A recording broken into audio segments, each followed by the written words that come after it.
Hemos hablado mucho de migración esta semana por varias razones. Primero, me parece la más importante, la orden ejecutiva que firma el presidente Joe Biden, algo que ya había advertido que podría ocurrir antes de la elección de noviembre, y sobre todo por la elección de noviembre, hay que decirlo, hay que ver las cosas bajo la óptica electoral allá en Estados Unidos, y que le permite, bueno, primero, mayores restricciones a los solicitantes de asilo, cada vez en la composición de lo que significa la migración hacia Estados Unidos, la inmigración indocumentada.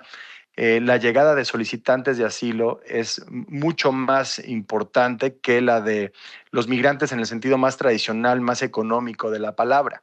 Vienen de lugares, por ejemplo, como Ecuador, Colombia, El Salvador, Nicaragua, el caso, por supuesto, de Venezuela y que Cuba, Haití, y que una vez que se presentan en una entrada en un puerto formal en Estados Unidos, pues llegan a pedir asilo a los Estados Unidos en un proceso pues que para muchos estadounidenses ha sido así lo califican como pues, un abuso de la figura del asilo, aunque en realidad pues la enorme mayoría, a pesar de que empieza su proceso, pues no recibe el asilo y termina quedándose de forma irregular en Estados Unidos. Pero el presidente Biden me parece un poco haciendo caso a los intereses del electorado, a los vientos de reelección, toma esta decisión y da un cambio de dirección a la tradición más, digamos, más humanitaria,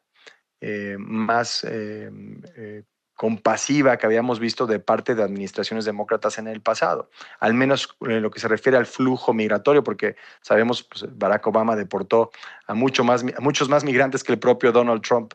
En ese sentido, pues México ha tenido un rol particularmente importante en la política migratoria estadounidense durante la administración del presidente López Obrador. Hemos sido pues este muro, sí, de contención migrante que permite que se eviten imágenes de desorden, de caos en la frontera, que terminan pues incidiendo en temas políticos del otro lado y que en cierto sentido podría decidir la elección de noviembre. ¿Por qué? Porque la migración se ha convertido en la principal prioridad para los votantes estadounidenses.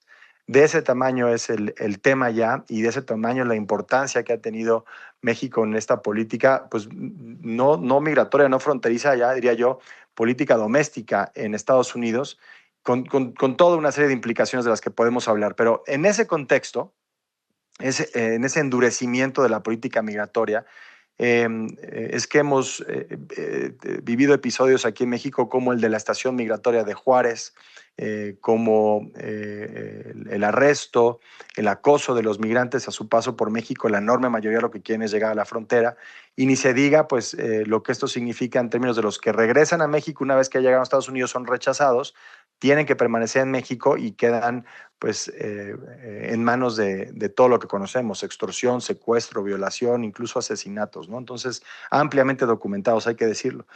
Sobre eso queremos, y le agradecemos muchísimo a Tyler Matiache, investigador para México de Human Rights Watch, que nos acompañe hoy. El episodio más reciente de todo esto, Tyler, es el Ujú. desalojo de la Plaza Giordano, muy cerca de la Comisión Mexicana de Ayuda a Refugiados, de la Comar, en donde pues habían montado un campamento. No es la primera vez, ya lo habían hecho antes, esperando que avancen sus solicitudes de refugio en México, algo que también se ha vuelto pues un proceso burocrático, tedioso, y, y bueno, ayer lo suben a camiones y no hay mucha información. Sí, van unos al Estado de México, van otros a Chiapas, pero en Ujú. realidad muchísima opacidad alrededor de esta operación. Tyler, buenas tardes. Sí, buenas tardes. Mira, con todo lo que mencionas, creo que sí es importante entender el contexto en el que sucede todo esto, ¿no? Que es que desde hace varios años, obviamente, hay diferentes acuerdos entre Estados Unidos y México para el retorno de personas no mexicanas a México de varias nacionalidades, pero desde hace un año se implementa este nuevo sistema de la aplicación móvil que requiere que las personas solicitantes de asilo lleguen a México, y en particular la aplicación solo funciona en ciertos lugares, o sea, funciona en la frontera norte y funciona en la Ciudad de México y tienen que llegar ahí, descargar la aplicación y utilizar esa app para intentar sacar una cita en Sí. la frontera, proceso que tarda varios meses. Así que en ese contexto hemos visto, y además de eso, o sea, todo el contexto que mencionas, ¿no? Del cambio en quienes están migrando, que antes eran muchas personas de México y de Centroamérica y ahora estamos viendo personas de todo el mundo, de Haití, del Caribe, de Sudamérica, de África, de Asia, pasando por Por México México. y Sí. esperando en la Ciudad de México para utilizar esta aplicación en particular porque muchas personas están muy conscientes de los riesgos que se van a enfrentar si van a esperar en, no sé, Ciudad Juárez o Reynosa o otras partes de la frontera norte donde también funciona la aplicación móvil, pero obviamente la situación es muy diferente. Sí, o sea, los Y ya, migrantes saben perfectamente que corren mayor riesgo en algunos de estos puntos fronterizos que lo que sucede pues, en partes del país como la propia Ciudad de México. sí, exactamente. Y el mensaje que yo escucho cuando hablo con personas migrantes y que se transmite entre ellos es, si vas a viajar desde Sudamérica a la frontera de Estados Unidos, la peor parte de tu viaje no es el Darién, no es nada así, es el norte de México. Con lo que esto O sea, implica, además, el cruce del Darién. ah, Pero sí preguntarte, Tyler, México, como parte de los acuerdos con Estados Unidos, se comprometía a brindar asistencia humanitaria, es decir, al menos pues, condiciones humanitarias básicas para los migrantes que permanecen en nuestro país. ¿Esto se ha cumplido? no. Realmente ni ha habido esfuerzos por brindar apoyo o asistencia humanitaria. Muchas de las personas que son retornadas de Estados Unidos, simplemente México tiene un sistema muy eficiente para deportar a personas a Centroamérica y hacen eso, pero muchas otras personas están a su suerte aquí y lo que estamos viendo en la Ciudad de México es justo esta situación en que sí hay albergues de la sociedad civil, pero no dan abasto. O sea, todos los Sí, los albergues de hemos la Ciudad de visitado México, juntos, tú y yo, un albergue, por lo menos en el sur de la Ciudad de sí, México, que nos decían, exactamente. llevan no ya meses, años completamente a Ujú. capacidad. Sí, o sea, casi todos los albergues siguen en esa situación después de varios años de estar a 200, 300% de su capacidad.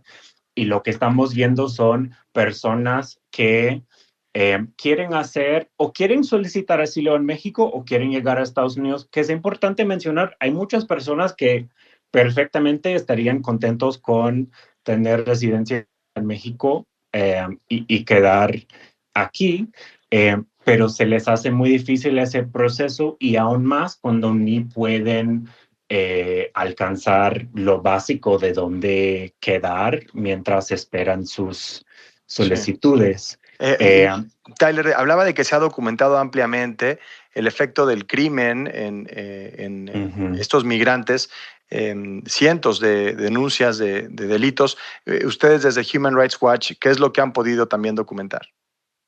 Nosotros hemos visto un incremento importante en secuestro en el norte de México en el último año, o sea, en tiempos recientes, pues, y no solo eso, pero que se está volviendo muy sistemizado. O sea, los grupos criminales que operan en las ciudades y pueblos fronterizos Sí, tienen sistemas muy organizados para rastrear quién está entrando, anotar sus datos, o sea, tienen hasta sí, ya. fotografías de sus pasaportes y todo para rastrear a quienes han secuestrado y no, quienes han pagado la cuota por pasar por ahí, Sí. para decirlo así o no. No, y además Y la otra parte, ¿no? Que la gente pensaría, bueno, ¿y de dónde van a sacar dinero los migrantes? Si ya lo poco que tienen lo han invertido en este viaje, pues muchas veces son justamente sus familiares del otro lado de la frontera los que tienen que pagar ese exactamente. rescate para que los dejen ir. Pues Tyler Matiache, como siempre, un gusto platicar contigo, investigador para México de Human Rights Watch, sobre este tema de la frontera y lo que se puede agudizar a partir de la orden ejecutiva del presidente Biden. Muchas gracias, Tyler. Gracias a ti.